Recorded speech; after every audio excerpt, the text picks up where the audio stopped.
شکریہ جناب اسپیکر. اعوذ باللہ من الشیطان الرجیم. بسم اللہ الرحمن الرحیم.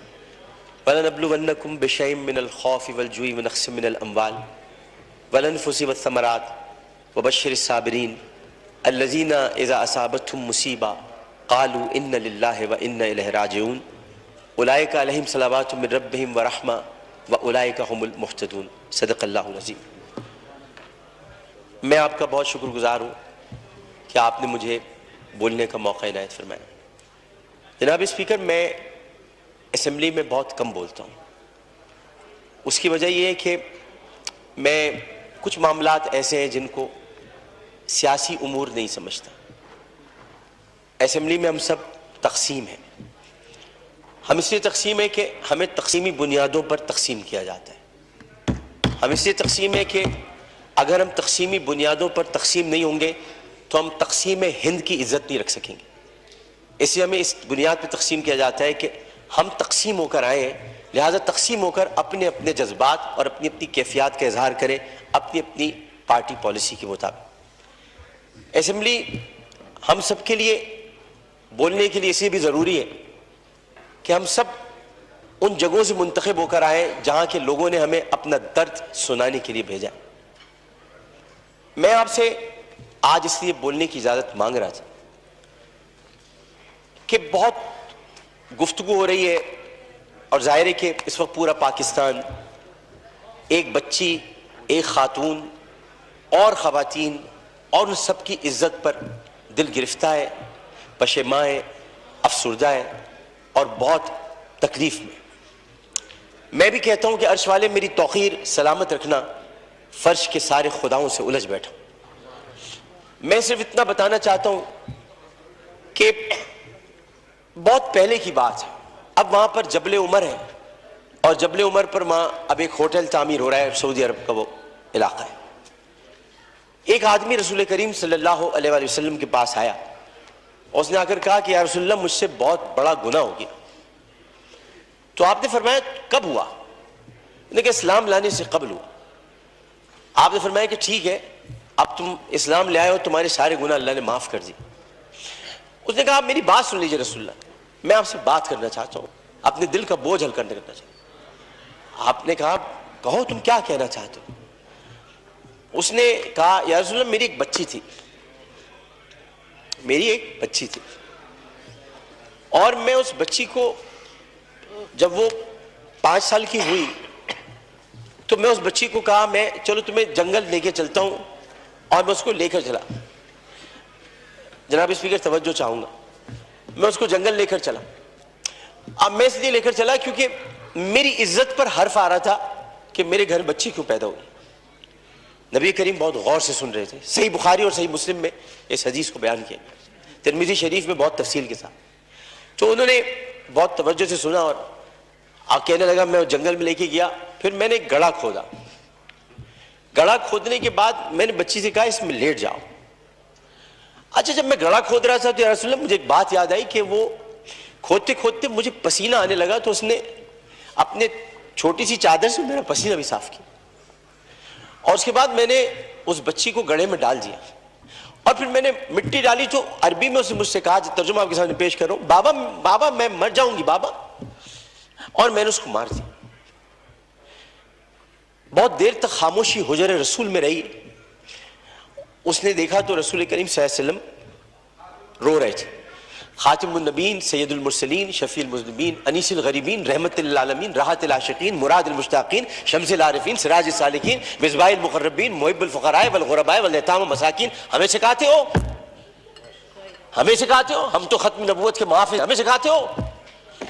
سید الثقلین، نبی الحرمین، امام القبلتین، وسیلتنا فی الدارین، صاحب قاب قوسین، محبوب رب المشرقین ورب المغربین، جد الحسن والحسین، مولانا مولا الثقلین، ابی القاسم محمد بن عبداللہ. پر درمیان میں نہ بولو، حدیث کے درمیان نہیں بولو. اس کے بعد نبی کریم صلی اللہ علیہ وسلم نے یہ کیا کہ ان کے زارو قطار آنسو بہنے لگے اور انہوں نے کہا کہ قسم اس پروردگار کی جس کے قبضے میں محمد کی جان ہے صلی اللہ علیہ وسلم، اگر تو اسلام نہ لاتا تو میں تجھے سر عام سب کے سامنے تیری گردن اڑاتا. یعنی مطلب یہ ہوا کہ نبی کریم نے بہت پہلے بتا دیا تھا کہ بچیوں کے ساتھ ظلم کرنے والوں کو سر عام ان کی گردن کاٹی جائے گی. یہ اصول متعین کر دیا تھا محمد مصطفیٰ, یہ سزا متعین کر دی. ظلم کرنے والا جناب اسپیکر کوئی صنف نہیں رکھتا. خدا کے لیے اسے مرد نہ کہے, خدا کے لیے اسے عورت نہ کہے. ظالم کی صنف نہیں ہوتی, ظالم کی صنف نہیں ہوتی, ظالم نہ مرد ہوتا ہے. ظالم کو مرد نہیں کہتے. میرے بھائی نے کہا ہے فیصل بارڈر نے میں نامرد بنا دوں گا. ارے وہ تو ہے ہی نامرد جو عورتوں کی عزت لوٹتے, انہیں کیا نامرد بناؤں, وہ تو ہے ہی نامرد. ہم ظالم کی صنف مقرر کر کے معاشرے کو پھر تقسیم کرتے ہیں. ہمیں کسی کی صنف مقرر نہیں کرنی, ہمیں صرف اور صرف قرآن اور سنت کے مطابق ان سزاؤں کا احیا کرنا ہے جن کی ضرورت ہے. یہ واقعہ موٹر وے پر ہو یا حلقہ N245 کی کسی کچی گلی میں, اس میں یہ بحث ہی نہیں کرنی. بحث ہمیں یہ کرنی ہے کہ انسانیت کی تسجیل ہوئی. بحث ہمیں یہ کرنی ہے کہ ہم کیا کر رہے ہیں. بحث ہمیں یہ کرنی ہے کہ اگر ہم ریاست مدینہ کے دعوے دار ہیں تو ریاست مدینہ میں اگر ایسا واقعہ ہوتا تو ہم کیا کرتے. ہمیں یہ کرنا ہے. ہمیں قانون سازی کرنی ہے. ہمیں اسمبلی میں بیٹھ کر اس معاملے کو مل جل کر حل کرنا ہے.